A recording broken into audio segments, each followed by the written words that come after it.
നമസ്കാരം. ശ്രീഹരിക്കോട്ടയിലെ സതീഷ് ധവാൻ ബഹിരാകാശ നിലയത്തിൽ നിന്ന് ഇന്നുയർന്ന ആ ജ്വാലകൾക്ക് പതിവിലും വലിയൊരു പ്രതീക്ഷയുടെ തിളക്കമുണ്ടായിരുന്നു. എന്നാൽ ആകാശത്തിന്റെ അനന്തതയിലേക്ക് കുതിച്ചുയർന്ന ഇന്ത്യയുടെ വിശ്വസ്ത വാഹനമായ PSLV C-62 കാത്തിരുന്നത് അപ്രതീക്ഷിതമായ ഒരു ദുരന്തമായിരുന്നു.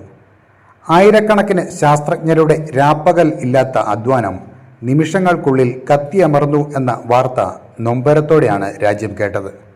വിക്ഷേപണത്തറയിൽ നിന്ന് കൃത്യസമയത്ത് തന്നെ റോക്കറ്റ് കുതിച്ചുയർന്നു. ആദ്യത്തെ 2 ഘട്ടങ്ങളും വളരെ കൃത്യമായി തന്നെ വേർപെട്ടു.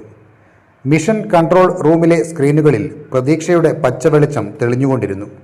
എന്നാൽ 3ാം ഘട്ടത്തിൽ എത്തിയപ്പോൾ കാര്യങ്ങൾ തകിടം മറിഞ്ഞു. റോക്കറ്റിന്റെ പാതയിൽ ഉണ്ടായ നേരിയ വ്യതിയാനം കൺട്രോൾ റൂമിലെ നിശബ്ദതയെ ഭയാനകമാക്കി മാറ്റി. ശാസ്ത്രജ്ഞരുടെ മുഖത്ത് പരിഭ്രാന്തി പടരുന്നത് തത്സമയ ദൃശ്യങ്ങളിൽ ലോകം കണ്ടു.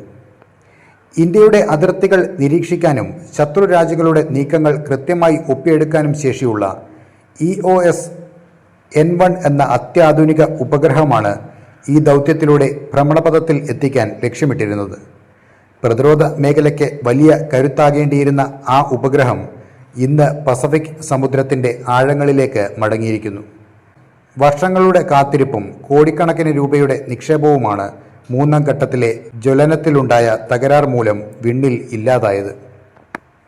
പരാജയത്തിന് ശേഷം ISRO ചെയർമാൻ വാർത്താ സമ്മേളനത്തിന് എത്തിയപ്പോൾ അദ്ദേഹത്തിന്റെ വാക്കുകളിൽ ആ വേദന നിഴലിച്ചിരുന്നു. പരാജയത്തിന്റെ കാരണങ്ങൾ കണ്ടെത്താൻ സമഗ്രമായ അന്വേഷണം നടത്തുമെന്ന് അദ്ദേഹം അറിയിച്ചു. പക്ഷേ ആ കഠിനാധ്വാനം വിഫലമായതിലെ സങ്കടം ഓരോ ഇന്ത്യക്കാരൻ്റെയും ഉള്ളിൽ തട്ടുന്നതായിരുന്നു. ചന്ദ്രയാനിലും മംഗൾയാനിലും ലോകത്തെ വിസ്മയിപ്പിച്ച നമ്മുടെ ശാസ്ത്രജ്ഞർക്ക് ഇതൊരു പരീക്ഷണ ഘട്ടമാണ്. തിരിച്ചടികൾ ISROയ്ക്ക് പുതിയതല്ല. ഓരോ വീഴ്ചയിൽ നിന്നും ഫീനിക്സ് പക്ഷിയെപ്പോലെ ഉയർത്തെഴുന്നേറ്റ ചരിത്രമാണ് നമ്മുടേത്.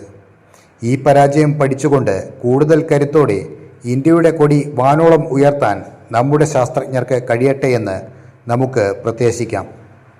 ദുഃഖഭാരത്തോടെ ISROയുടെ ഓരോ ശാസ്ത്രജ്ഞനോടും രാജ്യം പറയുന്നു, ഞങ്ങൾ നിങ്ങൾക്കൊപ്പമുണ്ട്. ജയ് ഹിന്ദ്.